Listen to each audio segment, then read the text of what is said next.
Les messages que au niveau de Congo, ils voulaient nous lancer, c'est pas seulement la jeunesse congolaise, mais c'est l'Afrique tout entière, quoi. Ils veulent nous intimider. Okay. C'est pour dire que si aujourd'hui la jeunesse est là pour faire quelque chose, mettez dans votre tête qu'on va vous enfermer. Donc, c'est pas le Congo seul, mais c'est la jeunesse de l'Afrique tout entière.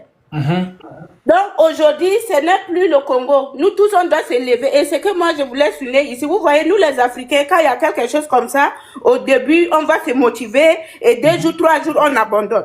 Mais dans ce pays où je vis, lorsqu'il y a quelque chose, des causes comme ça délicates, les gens vont être tout le temps jusqu'à ce qu'ils trouvent ce qu'ils veulent.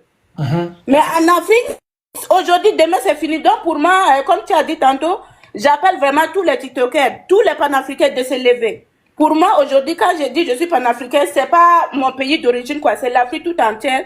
Donc, je compatis avec vous, mais on est derrière vous. De mon côté aussi, je vais faire les panels, mais qu'on ne baisse pas les bras, même si c'est pour 1 mois. Pour combien de mois continuons? C'est ce que je voulais dire et courage à vous.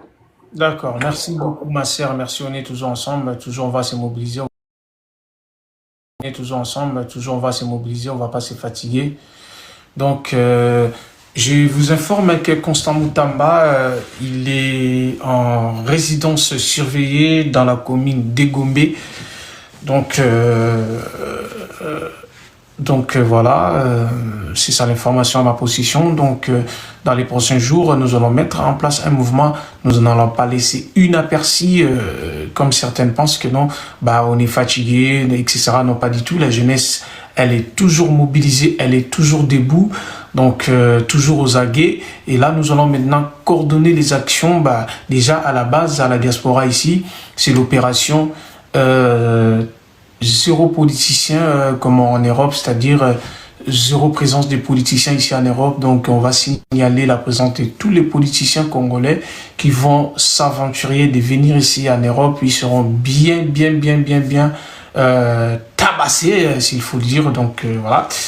On va mettre en place donc un mouvement, mettre les moyens en place pour montrer notre solidarité avec les Congolais qui sont à Kinshasa, la jeunesse qui sont à Kinshasa, les mobiliser pour poser des actions qui vont faire pression au gouvernement, qui vont leur faire comprendre, leur réfléchir que nous ne sommes plus une jeunesse dupe, nous ne sommes plus une jeunesse inconsciente, nous sommes une jeunesse réveillée, nous sommes une jeunesse motivée, une jeunesse qui veut prendre les relais, les flambeaux, la relève en fait de notre pays, puisque nous sommes non seulement l'avenir de la République démocratique du Congo, mais nous sommes aussi les présents de la République démocratique du Congo. C'est-à-dire lorsqu'il y a quelque chose qui se passe présentement, nous devons s'en occuper, nous devons nous intéresser donc de ce qui se passe, par exemple pour la